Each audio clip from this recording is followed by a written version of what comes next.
The Edmonton Oilers have been afforded a great gift in the form of Connor McDavid and Leon Draisaitl. Those two alone does not make a Stanley Cup contender.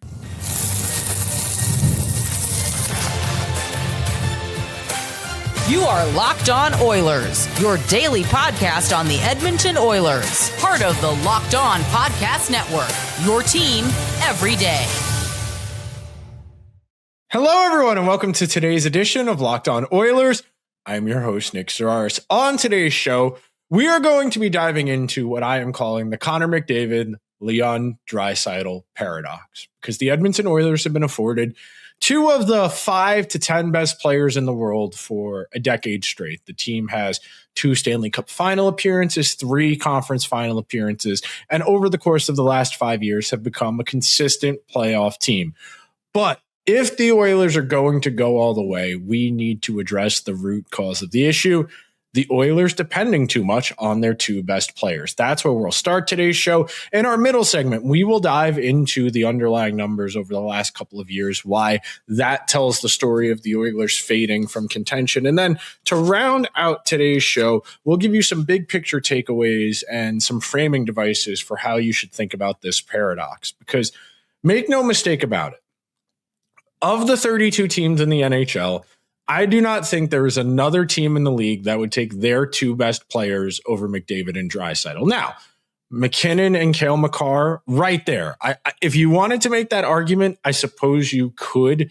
I would take McDavid and I would take Draisaitl. If you wanted to argue Mark Stone and Jack Eichel or Mitch Marner and Jack Eichel, I think that's close. But again, I am still taking McDavid and Draisaitl. I think the Oilers being afforded to have this much of a luxury and this much talent on the team at the same exact time is both a blessing and a curse. And I will draw a comparison that you yourself out there in the world might be able to make perfect sense of. So if you may or may not know, over the course of the last 10 to 15 years, the hunt for perpetual efficiency, of maximization of output, of having as few people on staff as possible to produce as much work as possible, has led many individuals out there. It's happened to me at a variety of my jobs. I imagine it may have happened to you at some of your jobs, where because you have demonstrated your baseline competency, you have demonstrated your ability to excel, even in difficult circumstances, your workplace will continue to add responsibility onto your plate. And as the team around you gets scaled back and the staff overall begins to get scaled back, the expectations for you to continue producing at that former level remain the same in spite of the fact that the environment around you is different. Over time, as people get worn down, they still produce, they still have the talent, but it becomes less sustainable the longer you expect them to carry it out. And I will give McDavid and Draisaitl a large share of a pass, especially for the pre-2021 window. From 2015 through 2020, the Oilers front office did not do a good enough job in surrounding them with quality wingers, with a deep defense, with a good goaltending situation. Sans that one Cam Talbot season, some of the floater seasons they've gotten from supporting cast members, the Oilers have not done a good enough job of building a team around McDavid and Draisaitl. Now, I think it goes without saying that these 2 players are some of the best we have ever seen. I think you could make a very strong argument that Connor McDavid is the best NHL player of the last 15 years, maybe even 20, if you want to say his high-end output is better than Sidney Crosby's. Now, the eras are different. It's a little more offense-friendly now. It's easier to produce offense than it was in Crosby's peak pre-2011-12, where Crosby obviously still very good in the 2010s, but his physical peak coming prior to those concussion issues. And the way you should think about this problem for the Oilers, McDavid and Draisaitl, when they play on separate lines, at the most are playing about half the game, where one of the 2 will be on the ice at any given time, about half of the 60 minutes within a game when you account for power play and even strength. In the other sports, especially football, where we put such an emphasis on the great quarterback, or in basketball, where there's only 8 to 9 guys in the rotation and the star players are going to play the heaviest share of minutes. In baseball, you're going to get more at bats. You're going to hit towards the top of the lineup, or if you're a great pitcher, you're going to appear more often as a starter than you would if you were a reliever. You're going to be at the front of the rotation, so you get more turns around over the course of the season. Hockey requires so much more depth and dimension to the way you construct your team than the other 3 major sports. It's part of why I don't necessarily subscribe to the idea that you need to win to be considered an all-time great. And Joe Thornton, Joe Pavelski, Patrick Marleau, 3 all-time great players, not on the same tier, McDavid or Draisaitl. I could point at Henrik Lundqvist as well. I could point at Roberto Luongo. I could point at Carey Price. There are a number of all-time greats, especially in this star-heavy, super team-driven era the NHL has largely resided in over the last 15 years, who did not ultimately break through and win a championship, but are still considered all-time great players. And I bring that up because McDavid will be 30 this upcoming January. Draisaitl is already 30. At this point, McDavid has won 6 Art Rosses, 5 Ted Lindsays, 3 Hart Trophies, 1 Conn Smythe on the losing team, the first time that had happened in more than 20 years, 1 Rocket Richard, and 1 Olympic silver medal. He has been a Hart Trophy finalist in the top 5 of voting 9 separate times. For Draisaitl, 1 Hart, 1 Ted Lindsay, 1 Rocket Richard. I think you can make a very strong argument Draisaitl is one of the 5 best European players of all time. I think after Nick Lidstrom, he is right there in the conversation. Now, if you want to consider the Russian-born players as European, maybe he's more closer to 10 than he is 5. But make no mistake about it, Draisaitl is one of the best players we have ever seen, and he just so happens to be on the same team as maybe the best player we've ever seen in Connor McDavid. And the reason I say the Oilers have squandered this talent is largely tied to the opportunities they have had. In this depressed salary era where superstar players have not made the amount of money they are worth because of the economics of the NHL, the Oilers have not drafted well. So I'm going to read off some names here. Jesse Puljujarvi, Vincent Desharnais, Kyler Yamamoto, Stuart Skinner, Evan Bouchard, Ryan McLeod, Michael Kesselring, Philip Broberg, Dylan Holloway. Those are Edmonton Oilers draft picks to play at least 100 NHL games since Connor McDavid made his NHL debut. Puljujarvi, out of the league. Desharnais is a 5th or 6th defenseman at best. Kyler Yamamoto has bounced around a number of teams. He is an NHL caliber player, but he is not a consistent top sixer. Wow, words are hard. Stuart Skinner got too much too early. Bottomed out of the organization. Evan Bouchard, one of the 10 best defensemen in the league. Ryan McLeod, they traded for Matt Savoie, who may end up being an impactful top sixer, so we can hold there. Michael Kesselring never played a game for the Oilers. Philip Broberg, Dylan Holloway, offer sheeted, leave for the Blues. All players that could have served a better role for the Oilers over time than they ultimately ended up doing. Or, of course, as hindsight would tell you, they could have made better draft picks. I think that's part of this conversation as well. And if you want to win consistently, you need to build out the group around them. And as much of the last 4 to 5 years have played out, the Oilers have undergone widespread roster change where they have turned over a good chunk of this roster over the last 5 years in support of making the team a contender. But to remain a contender, you require consistent stability. The fact that the Oilers have been as good as they have over the last 5 years, in spite of all of the roster turnover around McDavid and Draisaitl, is kind of impressive. And I think it's a testament to just how good Connor and Leon are at raising the tide of the boats around them. We are going to take our first break on today's edition of Locked On Oilers. When we return, we will dive into just how much of the load Connor and Leon have carried over the last few years and why the bottom 6, in particular over the last 2, has left us all disappointed.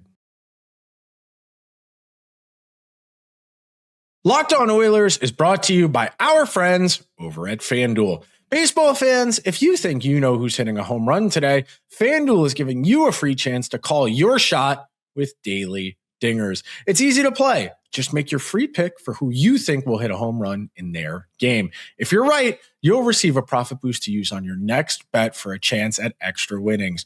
Best of all, you can make a free pick every day throughout the MLB season. Daily Dingers is a fun way to stay engaged with every day's games. Whether you're following your favorite team or keeping an eye on matchups across the league, every game has someone capable of going deep, Now you get the chance to make your prediction before first pitch. Anytime we're talking home runs, you got to be talking about Kyle Schwarber, who's been one of the best home run hitters in the league over the last 5 years since joining the Phillies. Bryce Harper, his teammate, is right up there. The league is rife with star talent. Even though it looks like the Dodgers have the best roster on paper, you don't know until you play the games, which means FanDuel has one question. Are you ready to play your game today? Join all the action at FanDuel.com. That's FanDuel.com to play daily dingers and make your free pick on who's hitting a home run. Play ball and swing for the fences on FanDuel, an official partner of Major League Baseball. Thank you so much to everybody who is hanging out on today's edition of Locked On Oilers as we are talking about the Connor McDavid-Draisaitl Paradox. Because let's be frank, the fact that the Oilers have had two of the 10 best players in the league for more than a decade now, and they have yet to win a Stanley Cup, is pretty disappointing. They've come awfully close twice, and we're about to dive into that a little more in depth in a second when we talk about what made the 24-5 teams different than a lot of other ones. I'd be remiss if I did not also point out that the 22-23 team had as good an underlying goal split as any team over the course of the last 5 years and was better than both of the Oiler teams that made the Stanley Cup final. So let's start big picture macro level events. Last 3 years, so the season that just ended through the first time they went to the Cup final in 24.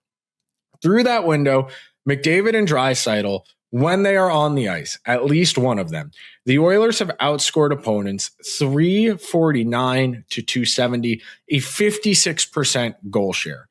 Without McDavid or Draisaitl on the ice over the course of the last 3 seasons at 5-on-5, the Oilers have been outscored 242 to 186. That is a 43% goal share. So right there, you're talking 13% worse at even strength without one of the two guys on the ice. Now, that makes sense. These are two of the best players in the world. When you are talking about what separates top 6 players from bottom 6 players, top 6 players generally are capable of making their offense stick a little bit more, even if the circumstances aren't as ideal. Generally speaking, you see top 6s feature dynamic players with explosive traits, strong skating, explosive shots that are able to make more from less. The lower in the lineup you play, traditionally speaking, the less the expectations are going to be for you to define your environment. A lot of the time, when we talk about bottom 6s in the NHL, the mandate is just don't lose us the game. It's tread water, keep the game close, live to fight for the next possession. And if you can chip in offense,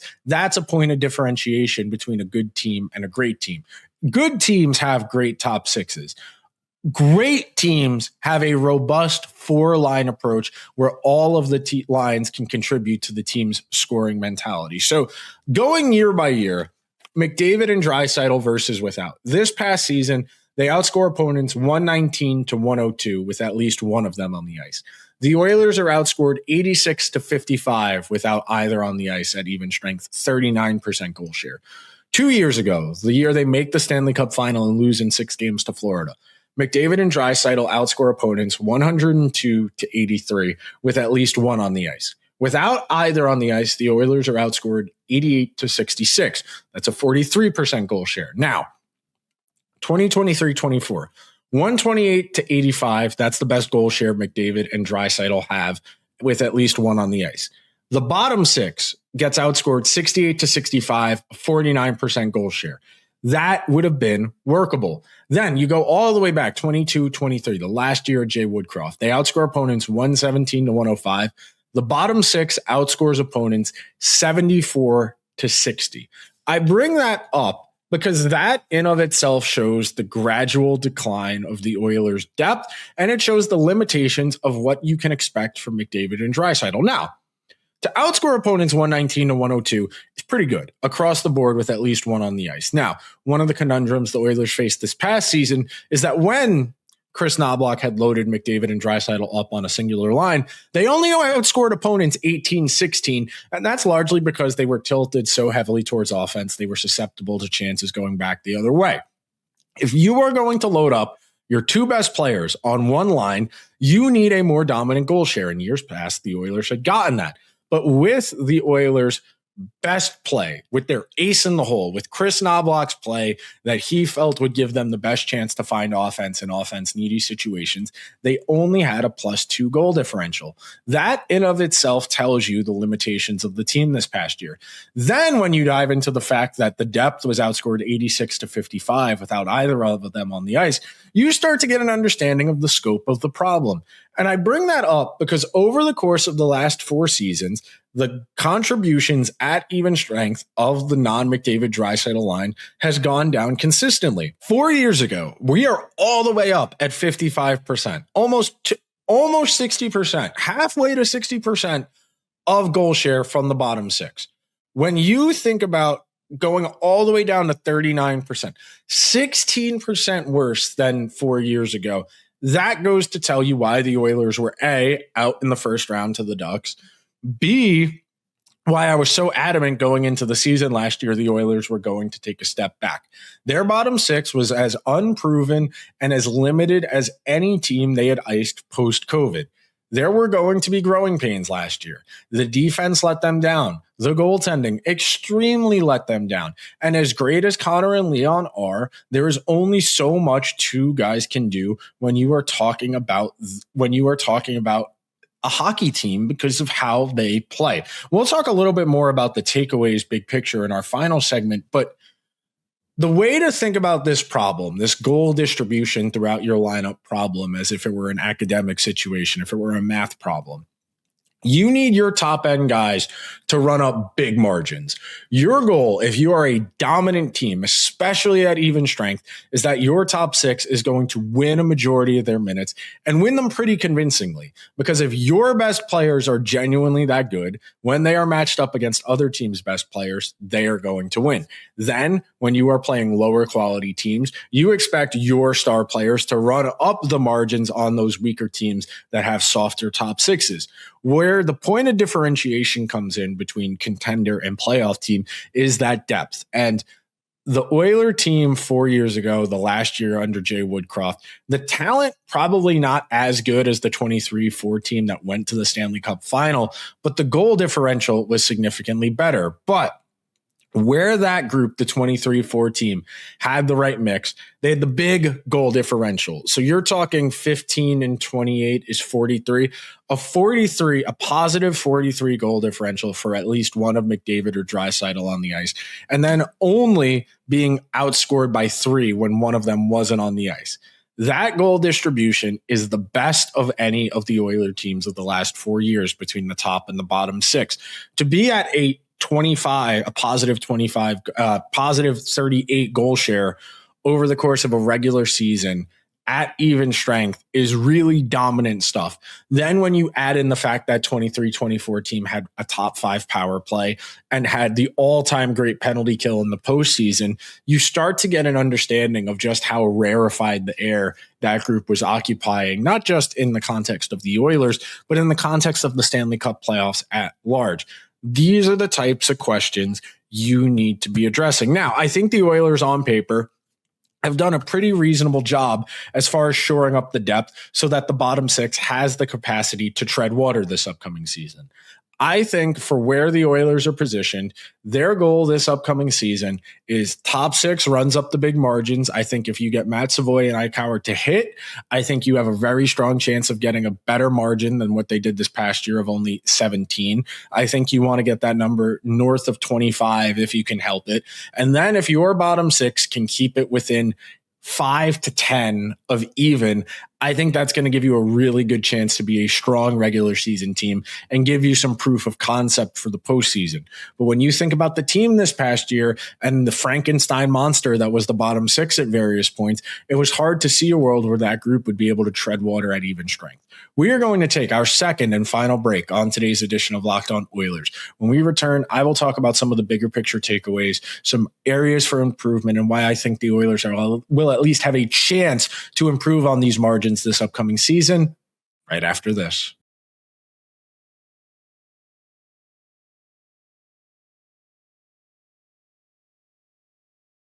Thank you so much to everybody who is hanging out on today's edition of Locked On Oilers, where we are talking about the conundrum of having all-time great players and the burden that puts on everyone else. Because make no mistake about it, 10, 20 years from now, when we're talking about the careers of Connor McDavid and Leon Draisaitl, if they do not win Stanley Cups, that will lead off the conversation. Arguably, the two best players in the contemporary NHL to never win a championship. We will talk about how close they came in 24. We will talk about what they were able to accomplish in 25, all of the individual accolades. But when you think about the depth, especially this past year, you are left befuddled as to how a team that had star players willing to take less money squandered that opportunity. And look, I am not the first and I will not be the last person to lament the fact that the Edmonton Oilers had almost $20 million tied up in net negative players between Darnell Nurse and Tristan Jarry and Trent Frederick and Andrew Mangiapane and Adam Henrique. To have that much money tied up in outright deadweight players or overpaid, underperforming players like Nurse is an unforced error that is inescapable. Now, going into the future, as the salary cap continues to grow, as revenues grow, at least as long as revenues continue to grow, teams will be able to massage away bad contracts a little bit easier, and it won't be as glaring of an issue in roster construction when you have a bad contract or two. But for right now, in the immediate present, the fact that the Oilers are going to have almost $10 million in just Tristan Jarry and Trent Frederick this upcoming season is a big concern, because there is no guarantee Tristan Jarry will even be a playable starting goalie this upcoming season, and the Oilers are paying him, and the expectations are that he's going to be a starting goalie for 40-ish games, probably somewhere between 35 and 40. You look at the defense, where I think they have made some nice improvements. I think a lot of it hinges on Jake Wallman's health and if he can be closer to the player he was 2 years ago as opposed to the player he was last year. Ryan Shea needs to prove he last year wasn't a flash in the pan and a perfect environment in Pittsburgh. I bring up the defense and the goaltending because that is part of this equation. Part of the reason the depth has regressed over the last few years is the fact that the goaltending has gotten worse over the last 4 years. It's part of the fact that the team's defense has not performed as well. And now I think the fact you have pretty solid puck movers on all three pairs, and you at least have the potential for upside in someone like a Shakir Mukhamadullin and Spencer Stastny as seventh and eighth defensemen, there's an opportunity here for the Oilers to potentially have a pretty solid defensive group that can actively help the team on offense and make the responsibility of the bottom six a little bit easier. I think the fact that you are likely looking at Ryan Nugent-Hopkins and Jason Dickinson forming a pretty strong duo on that third line, where they are going to have the opportunity to match up against the bottom half of other teams' lineups, is going to be a positive. I think the fact that you have Matt Savoie and Ike Howard both poised to at least start the year in the top six are going to have a real opportunity to pop off and give the Oilers a higher ceiling. Now, over the last 2 years, the Oilers have manufactured a reasonable enough ceiling with the permutations of Zach Hyman, Ryan Nugent-Hopkins, Connor McDavid, and then with Podkolzin, Draisaitl, and Kasperi Kapanen. If the Oilers are going to run up the type of even strength goal differentials they need if they want to be contenders, they are going to need higher ceiling players than what Kapanen, Podkolzin, and Nugent-Hopkins have provided. That is not a knock on Vasily Podkolzin, who was arguably the Oilers' most consistent winger throughout the course of last season. I think Podkolzin is a really solid second liner.